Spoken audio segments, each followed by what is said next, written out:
Hello everyone, welcome back in the class of assembly physics. आज जो अपन topic पढ़ेंगे वो न्यूक्लियर फिजिक्स के लिए आने वाले टॉपिक के लिए क्या होगा, हेल्पफुल होगा। ठीक है, तो आज का वो वीडियो होगा वो एक प्लस वीडियो मतलब ये थोड़ा सा सब्जेक्ट से हट के। ठीक है, एग्जाम में इससे बहुत कम क्वेश्चन पूछे जाते हैं, बट इसका नॉलेज काफी आगे आपको काम आएगा। जब आप नेक्स्ट टॉपिक पढ़ोगे तो इनमें क्या होगा, यूज होगा। ठीक है, तो एक प्रकार का आपके लिए प्लस वीडियो होगा। ठीक है, एक या एक से दो वीडियो, ताकि अपन इसको पूरे अच्छे से आराम से समझ सके। ठीक है, तो देखिए सबसे पहले अपन बात करेंगे क्लासिफिकेशन ऑफ न्यूक्लियर, अर्थात नाभिक का वर्गीकरण। ठीक है, तो नाभिक, सिंपल सी बात, अपन न्यूक्लियर फिजिक्स पढ़ रहे हैं तो इसमें अपन को नाभिक की जो क्लासिफिकेशन है वो तो आना चाहिए, या थोड़ा बहुत उसके बारे में क्या होना चाहिए, जानकारी होना चाहिए। ठीक है, तो सबसे पहले अपन स्टार्ट करते हैं केवल एक एग्जाम्पल से। जैसे मान लीजिए आपको कहीं पर एक्स जेड ए दे रखा है, या मैं आपको बोल दूं 4x8 दे रखा है। इससे आप क्या समझते हो,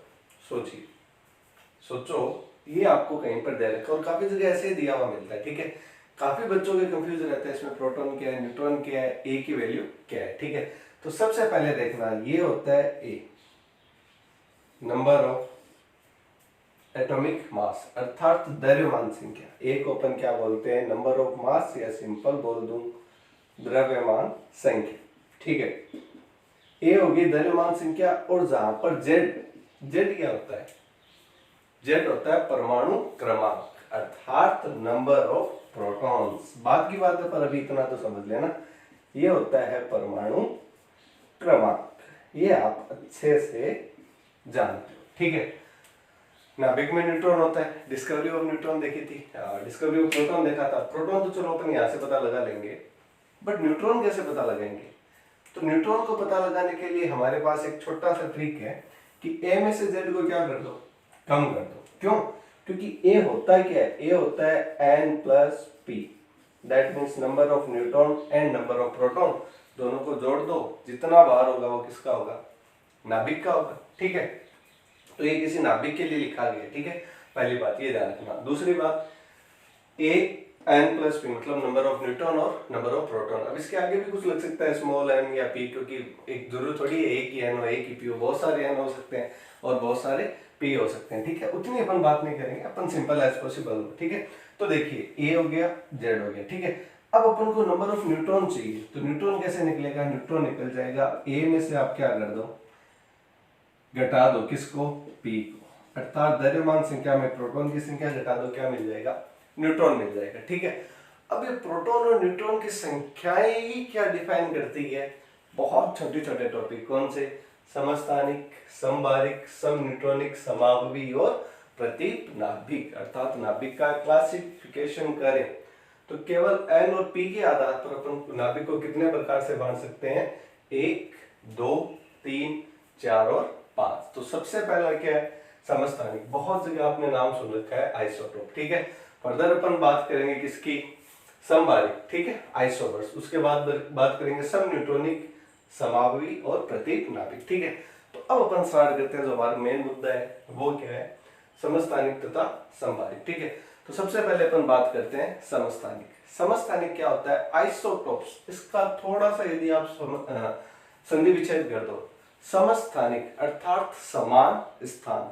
बताओ आवर्त सारणी में समान स्थान किसको मिलता है, उनको मिलेगा जिनकी परमाणु संख्या क्या हो, समान हो। और परमाणु संख्या किस पे डिपेंड करती है, प्रोटॉन पे। अर्थात एक ही तत्व होना चाहिए, अर्थात वे एक ही तत्व के वे भिन्न भिन्न न्यूट्रॉन, जिनमें प्रोटॉनों की संख्या तो सेम हो, जबकि किसकी वैल्यू अलग अलग हो, एक की वैल्यू क्या हो, अलग अलग हो। तो इसकी परिभाषा क्या हो जाएगी, एक ही तत्व के, एक ही तत्व के। अब एक ही तत्व होगा तभी तो उनमें क्या होगा, प्रोटॉनों की संख्या सेम होगी, 8 8 8 17 17 17। एक ही तत्व के एक से अधिक रूप, एक से अधिक रूप, एक ही तत्व के एक से अधिक रूप, जिनमें जिनमें यहां से देख सकते हैं अपन जेड की वैल्यू, अर्थात नंबर ऑफ प्रोटॉन क्या हो, सेम हो, बट क्या चीज डिफरेंस हो, ए क्या हो, डिफरेंट। ए क्या हो, डिफरेंट हो, अर्थात एक ही तत्व के अलग अलग वे तत्व है जिनमें परमाणुओं में प्रोटॉन की संख्या तो समान पर द्रव्यमान संख्या क्या होनी चाहिए, अलग अलग होनी चाहिए। क्या कहलाएंगे, समस्थानिक कहलाएंगे। थोड़ी सी राइटिंग खराब है पर एक बार आप इसको समझ लेना, ठीक है। अब अपन बात करते हैं एग्जाम्पल पे कि समस्थानिक के एग्जाम्पल क्या क्या हो सकते हैं। तो सबसे पहले बात करें हाइड्रोजन के लिए, तो हाइड्रोजन का परमाणु क्रमांक कितना, एक, तो 1H1 1H2 और 1H3। यहाँ पे 1 2 3 ड्यूटेरियम ट्रिटियम वगैरह होते हैं ना, 1H1 1H2 1H3, ठीक है। तो Z बराबर 1 के लिए समस्थानिक कितने बन सकते हैं, 1H1 1H2 1H3। इनमें सब में से सेम चीज क्या है, सब में परमाणु में प्रोटॉन की संख्या क्या है, समान है। इसी प्रकार अपन ऑक्सीजन के लिए देखें तो ऑक्सीजन के लिए समस्थानिक कितने होते हैं, 3, 8O16 8O17 और 8O कितने हो जाएंगे, 18। अब ये किसके लिए है, Z बराबर 8 के लिए, अर्थात ऑक्सीजन के कितने समस्थानिक पाए जाते हैं, 3। इसी प्रकार से अपन बात करें Cl का परमाणु क्रमांक कितना, 17, तो 17C35 और 17C37। अब ये किसके लिए, Z बराबर 17 के लिए। तो समस्थानिक का मतलब एक ही तत्व है के अलग अलग पदार्थ जिनमें प्रोटॉन की संख्या सेम और द्रव्यमान संख्या क्या हो, अलग अलग, क्या कहलाएंगे, समस्थानिक कहलाएंगे, पहली बात। दूसरी बात, यहाँ पे सबसे मेन इंपॉर्टेंट ये चीज है कि समस्थानिकों, सारे समस्थानिकों के रासायनिक गुण क्या होते हैं, समान होते हैं। अब रासायनिक गुण समान होंगे इसका मतलब अपन इनको केमिकल रिएक्शन से अलग नहीं कर सकते, अर्थात अपन कोई भी रासायनिक विधि से ये पता नहीं कर सकते कि कौन से पदार्थ का कौन सा समस्थानिक है। तो यहाँ पे इसलिए मैंने लिखा है कि केमिकल प्रॉपर्टीज क्या होती है, सेम होती है, अर्थात उनकी जो रासायनिक गुण है वो समान है। तो रासायनिक विधि से आप क्या नहीं कर सकते, इनमें अलग अंतर नहीं कर सकते, ठीक है, पहली बात। दूसरी बात, ये भी समस्थानिक फर्दर कितने प्रकार से होते हैं, 2 प्रकार से। अब 2 प्रकार कौन कौन से, पहला तो स्थायी और दूसरा अस्थायी, ठीक है। समस्थानिकों में भी 2 प्रकार के होते हैं, आपको दिखाई दे रहा होगा, स्थायी और अस्थायी, ठीक है। अब स्थायी की खास बात क्या होती है कि यह प्रकृति में स्थायी जो होते हैं वो नेचर में फिक्स रेशियो में पाए जाते हैं, अर्थात निश्चित अनुपात में होते हैं। जैसे मान लीजिए क्लोरीन की बात करूं तो क्लोरीन पाया जाता है 3:1। 3:1 का मतलब जो C17C35 है ये 3:1 में 3:1 में पाया जाएगा, मतलब ये 3 गुना और ये 1 गुना पाया जाता है। तो इसका जो अपन प्रभावी द्रव्यमान लेंगे, क्लोरीन का जो माध्य परमाणु भार होगा वो कितना होगा, वो होगा 35 × 3 plus 35 × 1 divided by 2, that means 35.3 क्या हो जाएगा, माध्य परमाणु भार, किसका, क्लोरीन का। क्यों, क्योंकि जितने भी आपके समस्थानिक है वो 2 प्रकार से होते हैं, स्थायी और अस्थायी। और स्थायी में जो होते हैं वो भी नेचर में एक फिक्स रेशियो में पाए जाते हैं कि भाई 3, कोई 3:1, कोई 5:2, मतलब ये फिक्स रहेगा, ठीक है। तो अब जैसे मान लीजिए क्लोरीन का एग्जांपल ले तो क्लोरीन किस में पाया जाता है, क्लोरीन के 2 समस्थानिक है, 17C35 और 17C37। अब ये 3:1 में पाया जाएगा। तो इनका जो आपको कोई परमाणु भार पूछे तो एवरेज निकलेगा, कैसे निकलेगा, 35 × 3 प्लस 35 × 1 डिवाइडेड बाई 2, ठीक है। तो यहाँ से अपन क्लोरीन का क्या निकाल सकते हैं, माध्य परमाणु भार भी निकाल सकते हैं। अब यहाँ तक तो हमने बात की किसकी, स्थायी समस्थानिक की।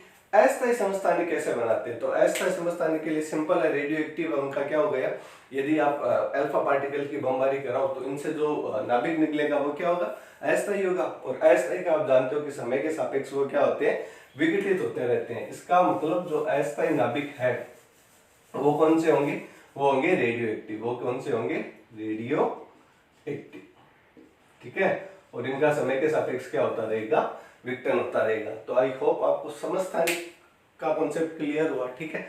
अब अपन बात करते हैं किसकी, समभारिक की, जिनको अपन आइसोबार्स भी बोलते हैं, ठीक है। समभारिक का मतलब क्या होता है कि वे पदार्थ जिनमें, अब देखिए क्या चीज अलग होगी, द्रव्यमान संख्या तो सेम तथा परमाणु क्रमांक क्या हो, अलग अलग हो। वे पदार्थ जिनमें द्रव्यमान संख्या समान तथा परमाणु क्रमांक क्या हो, अलग अलग हो, क्या कहलाएंगे, समभारिक कहलाएंगे। समभारिक अर्थात जिनका भार समान, अब भार समान होगा तो क्या होगा, प्रोटॉन पे इफेक्ट डालेगा, नहीं, भार में आता क्या है, ए आता है, ए तो होती है ना द्रव्यमान संख्या, और द्रव्यमान संख्या मतलब भार, तो दैट मीन्स क्या वैल्यू सेम होनी चाहिए, ऊपर वाली सेम वैल्यू क्या होनी चाहिए, सेम होनी चाहिए, लेकिन नीचे वाली वैल्यू क्या हो सकती है, चेंज हो सकती है। तो इसका इफेक्ट किस पे जाएगा, इसका इफेक्ट जाएगा, जैसे मान लीजिए एक हीलियम है तो दूसरा हाइड्रोजन होगा, एक कार्बन है तो दूसरा ऑक्सीजन या नाइट्रोजन होगा। क्यों? क्योंकि नीचे परमाणु क्रमांक तो बदल ही रहा है ना, परमाणु क्रमांक बदल रहा है तो वो एलिमेंट भी तो चेंज हो जाएगा ना। दैट मीन्स यहाँ पर समबारिक में अपन क्या बोलेंगे, समबारिक में बोलेंगे कि ऊपर वाली वैल्यू सेम और नीचे वाले चाहे अलग हो जाए। तो बात करें अपन a इक्वल्स टू 3, मतलब 3 द्रव्यमान संख्या वाले समबारिक कौन कौन से हो जाएंगे, तो वो ये हो जाएगा 1s3 और 2he3। तो यहाँ पे H किसके लिए आया, हाइड्रोजन के लिए, H किसके लिए आया, हाइड्रोजन के लिए, और ये किसके लिए आया, हीलियम के लिए। मतलब कहने का मतलब अलग अलग, ठीक है। तो ये H हो गया, He हो गया, फिर क्या हो गया 6C14 और 7n14, तो कार्बन और नाइट्रोजन, फिर लिथियम और बेरिलियम। तो ये किसके लिए आया, ये 14 के लिए। मतलब ये समबारिक है। कैसे पता चलेगा कि हमारे पास यहाँ पर कार्बन और नाइट्रोजन में एक ही वैल्यू क्या आ रही है, सेम आ रही है। तो समस्थानिक और समबारिक, समस्थानिक को नाम से समझे तो समान स्थान पे आने वाले, और आवर्त सारणी में स्थान परमाणु क्रमांक के आधार पर मिलता है। दैट मीन्स उनमें परमाणु क्रमांक सेम रहेगा तो एक ही तत्व के तो बनेंगे ना। हाँ, चेंज क्या हो सकती है, द्रव्यमान संख्या, एक ही वैल्यू चेंज हो सकती है। एक ही वैल्यू चेंज कैसे हो जाएगी, जैसे मान लीजिए यहाँ पे 1 2 3, ये ड्यूटेरियम ट्रिटेरियम वगैरह होता है ना, ठीक है। उसी प्रकार से ऑक्सीजन सेम सेम सेम और ऊपर वाली संख्या सेम, अर्थात ऊपर वाली संख्या डिफरेंट। दैट मीन्स समस्थानिक तो वे जिनमें क्या हो, परमाणु क्रमांक समान और द्रव्यमान संख्या भिन्न भिन्न, और समबारिक में जिनमें द्रव्यमान संख्या समान और परमाणु क्रमांक भिन्न भिन्न, जस्ट अपोजिट बट एग्जाम्पल में डिफरेंस आ जाएगा, ठीक है। ये एक दूसरे के क्या हो गए, जस्ट अपोजिट हो गए, ठीक है। फिर अपन बात करें सम न्यूट्रॉनिक की, ठीक है। तो सम न्यूट्रॉनिक में बस इतना सा ही होता है कि इसमें न्यूट्रॉन की संख्या क्या होती है, बराबर। हाँ, हो सकता है इसमें प्रोटॉन की संख्या क्या हो, अलग हो, और एक ही वैल्यू मतलब द्रव्यमान संख्या अलग अलग हो सकता है, बट होना क्या चाहिए, सम न्यूट्रॉनिक, अर्थात न्यूट्रॉन की वैल्यू क्या होनी चाहिए, समान होनी चाहिए, ठीक है। और इसी प्रकार से ये समावयी होता है, और क्या होता है, प्रतीक नाभिक होता है। इन मतलब सम न्यूट्रॉनिक, समावयी और प्रतीक नाभिक की जो अपन कॉन्सेप्ट है वो अपन नेक्स्ट वीडियो में क्या करेंगे, डिस्कस करेंगे। आज के लिए इतना ही। आई होप स्टूडेंट आपको ये वीडियो समझ में आया होगा। Thanks for this video watching, thank you.